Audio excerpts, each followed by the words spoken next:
میں نے خاموشی کے ساتھ ٹرانسمیٹر نکال کر گلوریا کے حوالے کر دیا۔ وہ کافی دیر تک اسے الٹ پلٹ کر دیکھتی رہی، پھر بولی، اس کا ایک حل اور بھی ہے۔ دورانی قدیر کی آواز نہیں پہچانتا ہوگا؟ نذیر اسے ٹرانسمیٹر پر کال کرے اور بتائے کہ ہم نے کامران کو اغوا کر لیا ہے۔ اس کی زندگی چاہتے ہو تو 5 کروڑ کا بندوبست کر لو۔ دورانی رقم کا بندوبست کرنے کے بجائے لوکیشن فائنڈر کے ذریعے وہاں پہنچ کر کامران کی بازیابی کی کوشش کرے گا۔ ہم لوگ شہر کے کسی 5 اسٹار ہوٹل میں ایک دن کے لیے کمرہ بک کر لیتے ہیں۔ یہ ساری کارروائی وہیں سے ہوگی۔ میں جانتا تھا کہ اس وقت گلوریا کی مخالفت کرنے کا کوئی نتیجہ نہیں نکلے گا۔ وہ کرے گی وہی جو اس نے کچھ طے کر لیا ہے۔ تیمور نے اسی وقت فون اٹھایا اور ہالیڈے ان کار نمبر ڈائریکٹری میں دیکھ کر ڈائل کرنے لگا۔ گلوریا کا سرد رویہ دیکھ کر اس نے بھی مخالفت کی کوشش نہیں کی تھی، ورنہ مجھے خدشہ تھا کہ تیمور کی مخالفت سے وہ ایک مرتبہ پھر مشتعل ہو جائے گی۔ ہاں شازیہ، گلوریا نے قدرے نرم لہجے میں کہا، تمہارے لیے بھی ایک کام ہے۔ تم نے جلد از جلد اردو سکھاؤ مجھے۔ یہ بھی کوئی کام ہے؟ شازیہ ہنس کر بولی، آپ کہیں تو میں آج ہی آپ کو اردو سکھانا شروع کر دیتی ہوں۔ اس کے الفابیٹس بلکہ بہت سے جملے بھی میں نے کانتا اور تیمور سے سیکھ لیے ہیں۔ میں اردو بول بھی لیتی ہوں، مگر میں چاہتی ہوں کہ میں بالکل تم لوگوں کی طرح اردو بولوں۔ اس میں تو آپ کو کم از کم 2 سال لگ جائیں گے، شازیہ نے کہا۔ گلوریا نے کہرآلود نظروں سے شازیہ کو گھورا۔ مجھ میں کوئی بھی زبان سیکھنے کی صلاحیت گاڈ گفٹڈ ہے، گلوریا نے کہا۔ میں نے فرینچ صرف 2 ماہ میں سیکھی ہے، اٹالین سیکھنے میں بھی تقریباً اتنا ہی عرصہ لگا ہے، اسپینش سیکھنے میں البتہ مجھے 3 مہینے لگ گئے تھے، جبکہ میں ان زبانوں کی امجد سے بھی واقف ہو گئی ہوں۔ اردو ویسے تو بہت آسان ہے، مگر اسے اہل زبان کی طرح بولنا ذرا مشکل ہے، شازیہ نے کہا۔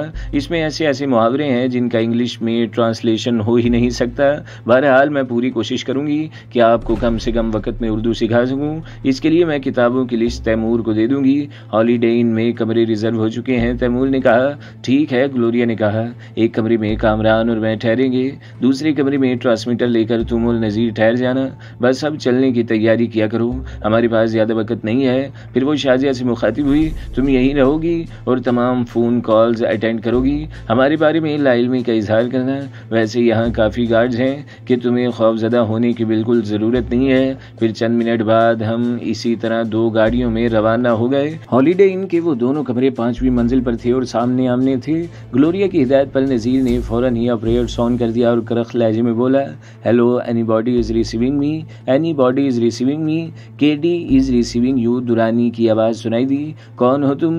میں کالا چور ہوں، نذیر نے طنزیہ لہجے میں کہا۔ وقت ضائع کرنے کے بجائے میری بات غور سے سنو، ہم نے کامران کو اغوا کر لیا ہے۔ واٹ؟ دورانی شاید دوسری طرف یقیناً بری طرح اچھلا ہوگا، کامران کو تم لوگوں نے اغوا کر لیا؟ اس کے لہجے میں بے یقینی تھی۔ اگر اس میں تمہیں کچھ شبہ ہے تو ابھی تمہاری اس بات بھی کرا دیں گے، بیچارہ شدید اذیت میں ہے اس وقت۔ میں یقین نہیں کر سکتا، دورانی نے کہا۔ کامران سے بات کراؤ میری، اس میں یقین کرنے والی کوئی بات ہے ہی نہیں، نذیر نے طنزیہ لہجہ اپنا لیا۔ کامران صاحب کوئی آسمانی مخلوق نہیں تھے کہ انہیں اغوا کرنا ناممکن ہوتا۔ بہرحال بات کرنا چاہتے ہو تو بات بھی کر لو۔ پھر وہ دورانی کو سنانے کے لیے بولا، اسے ذرا آگے لاؤ۔ ہیلو دورانی، میں نے جان بوجھ کر کمزور سی آواز نکالی، ان لوگوں نے مجھے واقعی اغوا کر لیا ہے اور تشدد بھی کیا ہے۔ نذیر نے فوراً میرے ہاتھ سے آپریٹس چھین لیا۔ اب تمہیں یقین آ گیا ہوگا کہ سپر مین کامران کو اٹھانا بھی ممکن ہے یا نہیں؟ چاہتے کیا ہو؟ دورانی نے غرا کر بولا۔ تم نے بہت دیر بعد یہ سوال کیا، نذیر ہنس کر بولا، ورنہ دوسرے لوگ تو پہلا سوال ہی کرتے ہیں۔ میں تم سے سودے بازی کرنا چاہتا ہوں، نذیر نے زیر لب مسکرا کر کہا۔ کیسی سودے بازی؟ دورانی غرا کر بولا۔ بھائی کامران تمہارا دوست ہے یا کوئی رشتہ دار ہے؟ اس نے ہمیں ابھی تک یہ تو نہیں بتایا، مگر اس کے قبضے سے یہ ٹرانسمیٹر برآمد ہوا تھا، اس لیے ہم نے تم سے رابطہ کر لیا۔ وہ کچھ بھی بتانے کے موڈ میں نہیں ہے، اس کی زبان کھلوانے کے لیے تو ہمیں کافی محنت کرنا پڑے گی، تو پھر تم یہ محنت کر ڈالو، دورانی نے اطمینان سے کہا۔ کامران سے میرا بھی کوئی ایسا تعلق نہیں ہے کہ اس کے اغوا سے مجھ پر کوئی اثر پڑے، میری تو خود اس سے ٹھنی ہوئی ہے، اس نے میرے ایک آدمی کو ہلاک کر کے یہ ٹرانسمیٹر حاصل کیا ہے۔ ہاں، اس ٹرانسمیٹر کا سودا کر سکتے ہو تم، دورانی نے یوں کہا جیسے ٹرانسمیٹر مجھ سے زیادہ اہم ہے۔ کیا مطلب؟ نذیر غرا کر بولا۔ اسے واقعی غصہ آ گیا تھا۔ مطلب یہ کہ اس ٹرانسمیٹر کے میں تمہیں 50,000 دے سکتا ہوں کیونکہ میرا سیٹ ادھورا رہ جائے گا، ورنہ اس کی اصل قیمت 50,000 بھی نہیں ہے۔ تو پھر چھوڑو اس سودے بازی کو، نذیر نے کہا۔ کامران میں دوسری کئی پارٹیز بھی انٹرسٹڈ ہیں، میں ان سے سودا کر لوں گا بھائی۔ یہ کہہ کر نذیر نے آپریٹرز کا بٹن آف کر دیا۔ ویری گڈ، گلوریا بولی، تم نے اپنی آواز کی گھن گرج اور لہجے کی کڑواہٹ سے پیشہ ور اغوا کرنے والی معلوم ہو رہے ہو۔ اب تم نیچے جا کر ہوٹل کے لاؤنج میں ایسی جگہ بیٹھ جاؤ جہاں سے مشتبہ افراد پر نظر رکھی جا سکے۔ پھر وہ کچھ توقف کے بعد بولی، تیمور تم ہوٹل کے سامنے جو پارک ہے وہاں ایسی جگہ منتخب کرو کہ کسی کی نظروں میں آئے بغیر ہوٹل کے داخلی دروازے کی نگرانی کر سکو۔ تیمور اور نذیر خاموشی سے اٹھ کر باہر کی طرف بڑھ گئے۔ تم خواہ مخواہ اپنا وقت ہی ضائع کر رہی ہو، میں نے کہا۔ مجھے بھی اتنے عرصے میں بے شمار لوگوں سے واسطہ پڑا ہے۔ درانی ایسا آدمی نہیں ہے جیسا تم سمجھ رہی ہو۔ صرف آدھے یا پون گھنٹے کی بات ہے، پھر سب کچھ سامنے آ جائے گا۔ سب کچھ تو ابھی سامنے آ گیا ہے، میں نے کہا۔ اس نے تو کوئی ایسا اشارہ بھی نہیں دیا کہ وہ مجھے تلاش کر لے گا۔ ہاں، وہ تو تمہاری دوستی ہی سے دستبردار ہو گیا، گلوریا نے تلخ لہجے میں کہا۔ اسے صرف اپنے ٹرانسمیٹر کی فکر تھی۔ اچانک ٹرانسمیٹر پر پھر اشارہ کالنگ موصول ہوئی اور درانی کی آواز سنائی دی۔ ہیلو کے ڈی کالنگ، ہیلو کے ڈی کالنگ۔ اس کا جواب دینے کی ضرورت نہیں ہے، گلوریا نے کہا۔ اب بس انتظار کرو۔ ٹرانسمیٹر سے مسلسل درانی کی آواز رہی تھی۔ ہیلو، تم اگر واقعی سنجیدہ ہو تو اپنی ڈیمانڈ بتاؤ۔ کامران ہمارے لیے بہت قیمتی ہے، تمہیں کتنی رقم کی ضرورت ہے؟ ہیلو، کیا تم میری آواز سن رہے ہو؟ ہم دونوں میں سے کسی نے بھی اس کی کال کا جواب نہیں دیا۔ 2 منٹ بعد ٹرانسمیٹر سے پھر درانی کی آواز ابھری۔ سنو بدماش، اگر کامران کو خراش بھی آئی یا تم نے اسے کسی اور کے حوالے کیا تو میں تمہیں اور تمہارے ساتھیوں کو ایسی عبرتناک موت ماروں گا کہ پھر عرصے تک کوئی کسی کو تاوان کے لیے اغوا نہیں کرے گا۔ مجھے جلدی معلوم ہو جائے گا کہ تم نے کامران کا سودا کن لوگوں سے کیا ہے، میں انہی کے ذریعے تم تک پہنچوں گا۔ اگر کچھ دن مزید زندہ رہنا چاہتے ہو تو کامران کو ٹرانسمیٹر سمیت چھوڑ دو۔ اپنی ڈیمانڈ بتاؤ، تمہیں کیا چاہیے؟ ہم دونوں خاموشی سے اس کی ڈیمانڈ سنتے رہے۔ پھر گلوریا نے ٹرانسمیٹر آف کر دیا۔ میری نظریں گھڑی پر تھیں، اس کی سوئیاں بہت آہستگی سے آگے سرک رہی تھیں۔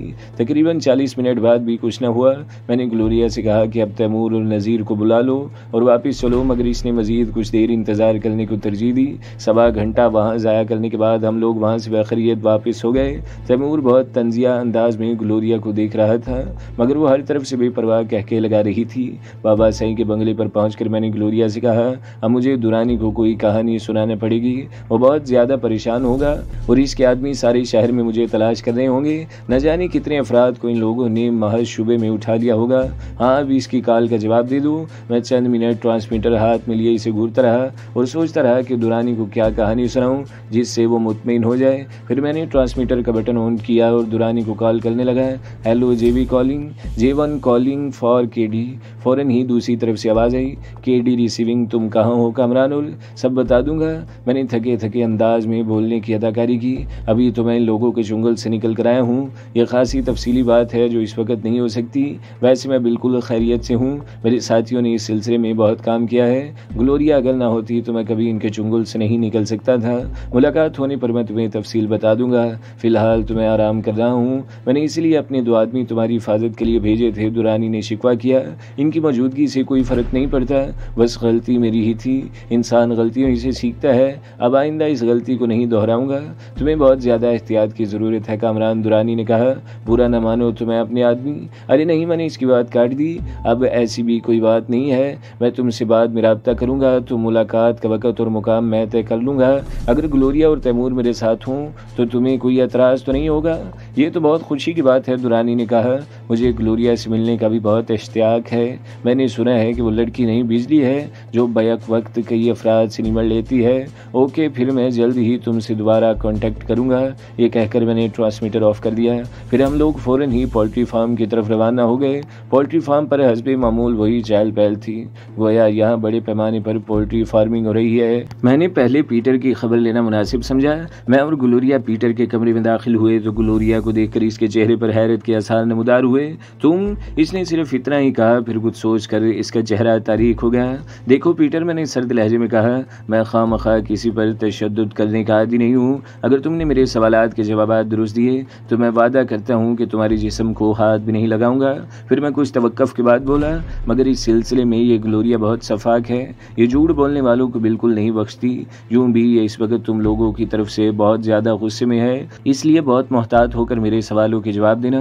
تم کیا سمجھتے ہو کہ اب تک میری گمشدگی کی اطلاع میرے سفارت خانے کو نہیں ہوئی ہوگی؟ باڑ میں گیا تمہارا سفارت خانہ، میں نے جھٹاک سے کہا۔ اگر تمہارا سفارت خانہ اسی طرح جرائم پیشہ افراد کو یہاں لاتا رہا تو میں چن چن کر ان کا صفایا کرتا رہوں گا۔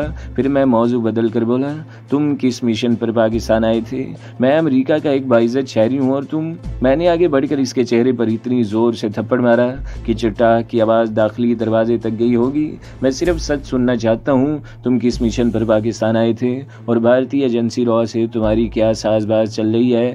جواب میں پیٹر نے سختی سے اپنے ہونٹ بھینچ لیے۔ اسے میرے حوالے کر دو کامران، گلوریا نے دانت پیس کر کہا۔ ابھی یہ فر بولنے لگے گا، میں اسے ایک موقع اور دینا چاہتا ہوں۔ پھر میں پیٹر سے مخاطب ہوا، میں تمہیں صرف 5 منٹ دے رہا ہوں۔ 5 منٹ میں اگر تم نے زبان نہ کھولی تو میں واقعی تمہیں گلوریا کے حوالے کر کے چلا جاؤں گا۔ یہ کہہ کر میں نے اپنی ریسٹ واچ پر نظریں جما دی۔ پیٹر خاموشی سے اپنے ہونٹوں پر زبان پھیرتا رہا۔ 4 ہی منٹ گزرے تھے کہ وہ بولا، اگر میں تمہیں سب کچھ بتا دوں تو میری زندگی کی کیا ضمانت ہے؟ اگر تم نے سب کچھ سچ بتا دیا تو میں تمہارے لیے اتنا کر سکتا ہوں کہ تمہیں زندہ چھوڑ دوں اور پاکستان سے ڈپورٹ کرا دوں۔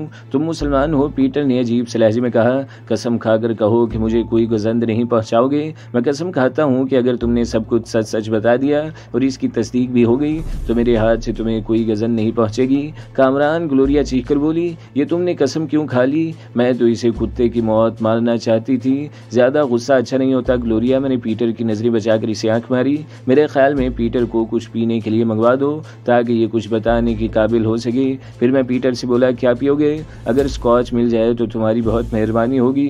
تمہارے آدمیوں نے مجھے کھانے کو خوب دیا ہے مگر کل سے وسکی کا ایک قطرہ بھی پینے کو نہیں ملا۔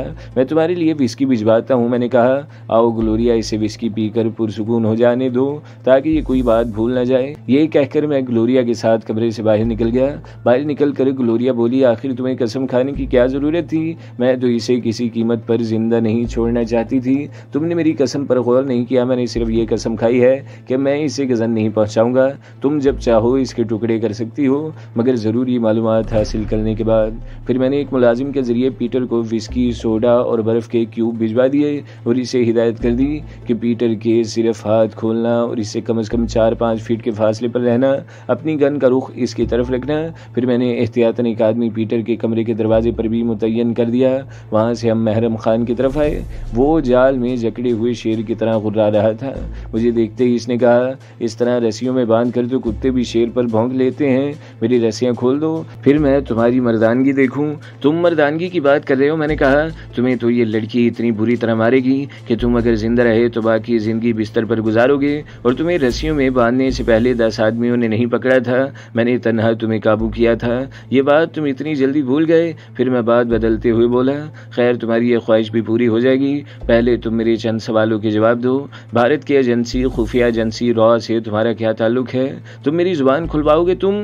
گلوریا، میں نے اسے مخاطب کیا، اس کی زبان کھلواؤ۔ گلوریا نے ایک ملازم کو بلا کر پانی گرم کرنے والی راڈ اور ایک استری منگوا لی۔ تم تو خیر چیز کیا ہو، میں نے تو بڑے بڑے سرماؤں کو بولنے پر مجبور کر دیا ہے، اس کے لیے اتنی محنت کی کیا ضرورت ہے؟ محرم خان اباس لہجے میں بولا۔ اس لنگور کو کمرے سے باہر نکال کر میرے ہاتھ کھول دو، اس نے میری طرف اشارہ کرتے ہوئے کہا۔ میں صرف آدھے گھنٹے میں تمہیں سب کچھ بتا دوں گا۔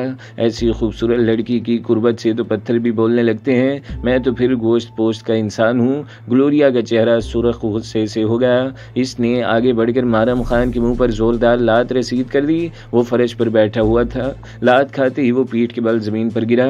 وہ تو غنیمت ہے کہ اس وقت گلوریا کے پیروں میں جوتوں کی بجائے فوم کی چپل تھی، ورنہ محرم خان کی کھوپڑی تڑک جاتی۔ لات کھانے کے بعد بھی وہ ڈٹائی سے بولا، بابا تم انگریز لڑکیاں یہ موٹے کپڑے کی پینٹ کیوں پہنتی ہو؟ اس کا اشارہ گلوریا کی چست جینز کی طرف تھا۔ تمہیں تو ہلکے پھلکے اور ڈھیلے ڈھالے کپڑے پہننا چاہیے۔ پھر وہ آنکھیں بند کر کے بولا، میں ایک انگریز لڑکی کو بھی ایک دفعہ اغوا کیا تھا، وہ بھی تمہاری طرح موٹے کپڑے کی یہ پینٹ پہنے ہوئے تھی، مگر وہ تو بیچاری مجھے دیکھ کر بہت خوفزدہ ہو گئی تھی۔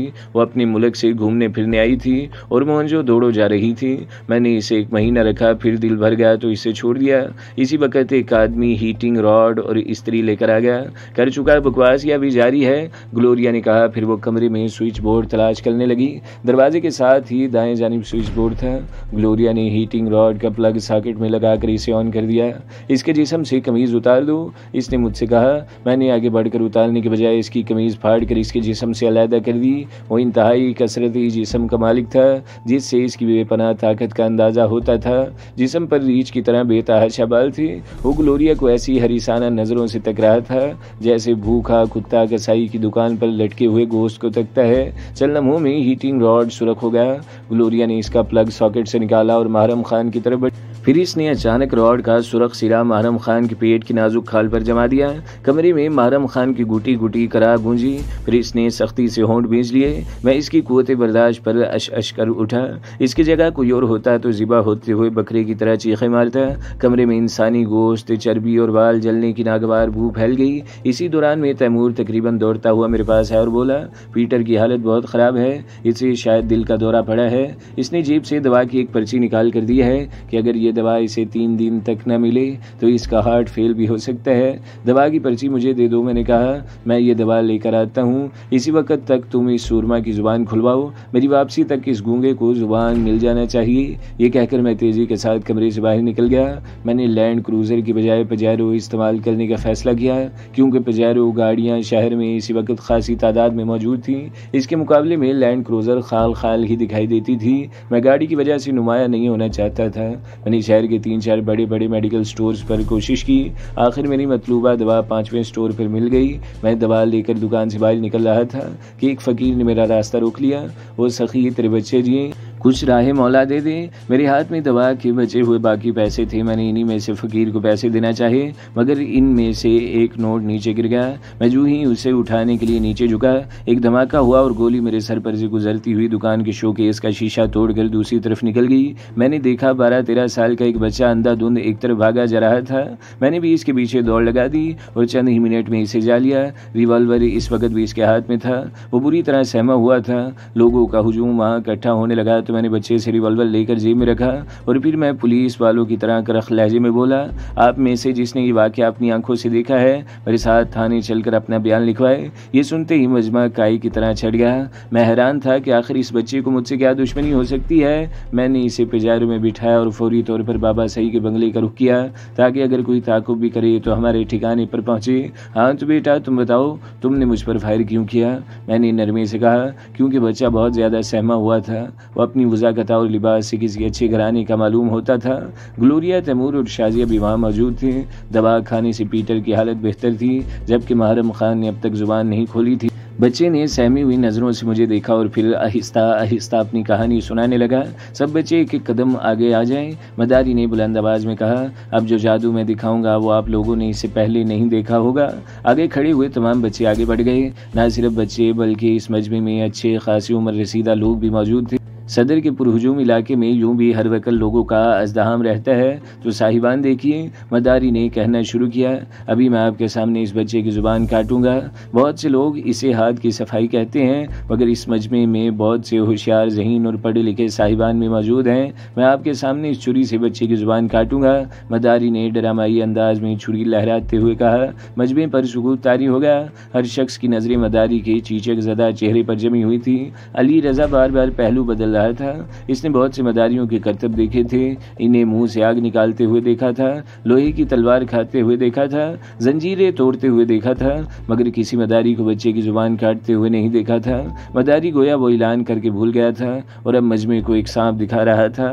وہ مختلف زبانوں میں اس سانپ کے نام بتا رہا تھا۔ صاحبان، یہ سانپ انتہائی زہریلا ہے۔ یہ صحرائے تھر کے علاقے میں پایا جاتا ہے۔ اس کے 2 منہ ہوتے ہیں۔ 6 مہینے یہ ایک منہ استعمال کرتا ہے اور 6 مہینے دم کی طرف والا منہ استعمال کرتا ہے۔ اس کا ڈسا ہوا پانی نہیں مانگتا، مگر میں نے اس کا زہر نکال دیا ہے۔ میں اس کے تیل سے دوائیں بناتا ہوں اور تم زبان کاٹنے والا جادو دکھاؤ۔ علی رضا نے اس کی بات کاٹ دی۔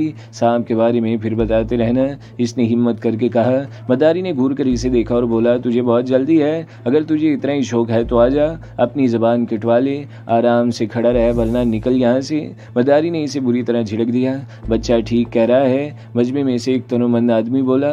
سانپ کو پٹاری میں بند کرو اور زبان کاٹ کر دکھاؤ۔ سانپ تو ہر آدمی دکھاتا ہے۔ مداری نے کچھ کہنا چاہا، مگر اس آدمی کا تن و توش، قیمتی لباس اور باوقار شخصیت دیکھ کر مرعوب ہو گیا۔ اس کے ساتھ ہی کئی اور آدمی اس کی ہاں میں ہاں ملانے لگے۔ زبان کاٹ کر دکھاؤ، ہمارا وقت ضائع مت کرو۔ مجمع کو اپنے خلاف دیکھ کر مداری گھبرا گیا۔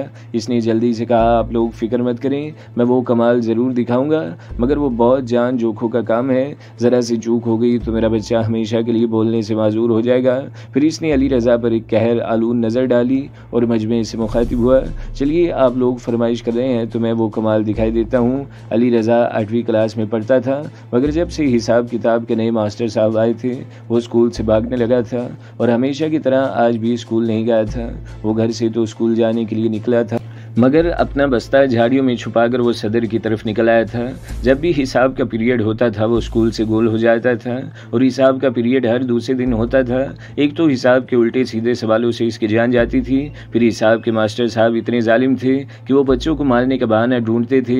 وہ بات بے بات بچوں کو روئی کی طرح دھنک کر رکھ دیتے تھے۔ ان کے ہاتھ ہر وقت خوفناک قسم کا ایک بیت رہتا تھا۔ بیت سے زیادہ خوفناک شکل خود ان کی تھی۔ ان کی شکل دیکھ کر تو علی رضا کو جو کچھ آتا تھا وہ بھی بھول جاتا تھا۔ پھر وہ مارتے بھی اتنی برہمی سے تھے کہ لگتا تھا تھانے میں کسی ملزم سے جرم کا اقرار کرا رہے ہوں۔ بیت کے ساتھ ساتھ ان کی لاتیں، گونسے اور تھپڑ بھی چلتے تھے۔ 2-4 دفعہ ان کے ہاتھوں پیٹنے کے بعد علی رضا نے اس کا آسان حل یہ نکالا کہ اسکول سے بھاگنا شروع کر دیا۔ اس نے اپنے ابو سے ماسٹر صاحب کی شکایت بھی کی، مگر انہوں نے اس کی پوری بات سنے بغیر ہی کہہ دیا کہ کام نہیں کرو گے تو ماسٹر صاحب تمہیں مارنے کے بجائے کیا انعام دیں گے۔ آج بھی حساب کا پیریڈ تھا اور علی رضا اسکول سے بھاگ کر مختلف جگہوں پر گھوم کر وقت گزار رہا تھا۔ اسی وقت گزاری کے چکر میں وہ اس مجمع میں آ کھڑا ہوا تھا۔ تو دوستو، اگلی قسط سننے کے لیے ہمارے چینل کو ضرور سبسکرائب کریں، ویڈیو کو لائک کریں اور بیل کے آئیکن پر بھی کلک کر دیں تاکہ ہر جو آنے والی ویڈیوز ہیں وہ آپ کو سب سے پہلے ملتی رہیں۔